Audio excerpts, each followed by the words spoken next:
Hello and welcome to ICFM। दोस्तों, आज हम ऑप्शंस में एक और स्ट्रेटजी के बारे में बात करेंगे जिसका नाम है स्ट्रेडल।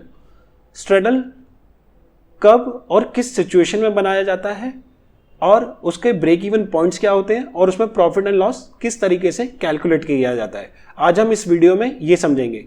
तो स्ट्रेडल स्ट्रेटजी को समझने के लिए वीडियो में अंत तक बने रहें। चलिए पहले इसको हम व्हाइट बोर्ड पे समझते हैं। दोस्तों, पहले हम ये समझेंगे कि स्ट्रेडल स्ट्रेटजी क्यों बनाई जाती है।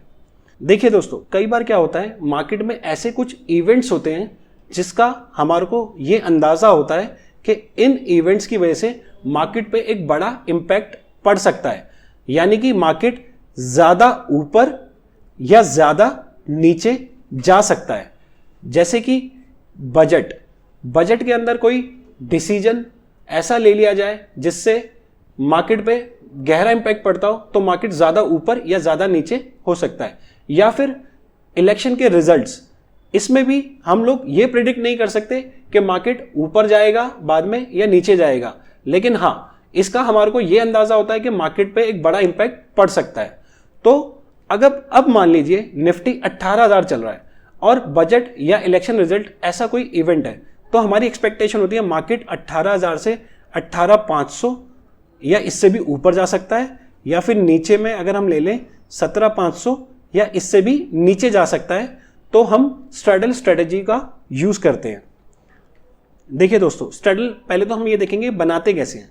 मान लीजिए निफ्टी 18,000 पे चल रहा है, तो हम 18,000 की स्ट्राइक पर एक लॉट कॉल का और एक लॉट पुट का, ये दोनों ही हम बाय करेंगे।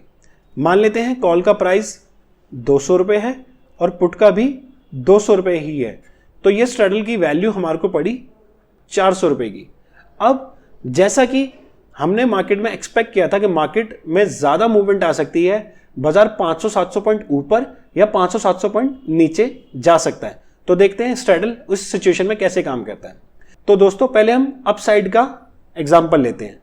मान लीजिए मार्केट 18,500 से भी ऊपर 18,600 पे जाकर के बंद होता है, तो 18,000 की जो स्ट्राइक है, यहां पर कॉल की वैल्यू क्या निकलेगी? 600 रुपये। कैसे? क्योंकि मार्केट 18,000 से 600 पॉइंट ऊपर जाकर के बंद हुआ है। और पुट की वैल्यू क्या हो जाएगी उस समय? 0। तो ये स्ट्रेडल की वैल्यू कितनी हो गई? 600, जिसको हमने कितने का बाय किया था? 400 रुपये का। तो यहां पर हमारे को प्रॉफिट कितना हुआ? 200 रुपये का।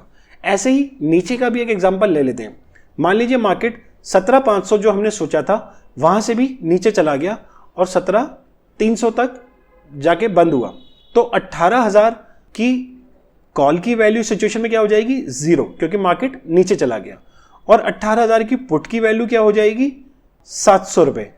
क्यों? क्योंकि मार्केट 18,000 की स्ट्राइक से 700 पॉइंट नीचे जाके बंद हुआ है। तो स्ट्रेडल की वैल्यू कितनी निकल के आई? 700 रुपये, जिसको हमने कितने का बाय किया था? 400 रुपये का। तो यहां पर हमारे को नेट प्रॉफिट कितना हुआ? 300 रुपये। ठीक है दोस्तों, तो इससे हमारे को ये पता चला मार्केट ज्यादा ऊपर जाने पे और ज्यादा नीचे जाने पर दोनों ही सिचुएशन में हमारे को प्रॉफिट हुआ है, जैसा कि हमने स्ट्रेडल को समझा था। तो दोस्तों, मान लेते हैं मार्केट में कोई बड़ी मूवमेंट नहीं आई है, या अगर हम एक तरीके से ब्रेक इवन पॉइंट निकालें कि इस सिचुएशन में या इस स्ट्रेटजी में हमारे को मैक्सिमम लॉस कितना लग सकता है, तो दोस्तों हम उसको कैसे निकालेंगे? हमारा ब्रेक इवन पॉइंट कैसे निकलेगा? देखिए दोस्तों, 18,000 की स्ट्राइक पे हमने 400 रुपये का स्ट्रेडल बाय किया है, तो हम इसमें अपने ब्रेक इवन पॉइंट्स निकालेंगे। देखिए, इसमें 2 ब्रेक इवन पॉइंट्स निकलेंगे। तो दोस्तों, इसमें हमारा जो ब्रेक इवन पॉइंट बनेगा, ऊपर का बनेगा 18,400 का, और जो नीचे का ब्रेक इवन पॉइंट बनेगा वो बनेगा 17,600 रुपये का। इस स्ट्रेटजी के अंदर हमारे 2 ब्रेक इवन पॉइंट बनेंगे। मार्केट या तो इस पॉइंट से ऊपर जाए तब हमारे को प्रॉफिट आएगा, या फिर इस पॉइंट से नीचे चला जाए तब हमारे को प्रॉफिट आएगा। मैं आशा करता हूं ये स्ट्रेटजी आपको समझ में आई होगी। अगर आपको ये वीडियो अच्छा लगा हो तो प्लीज हमारे चैनल को सब्सक्राइब करें। धन्यवाद।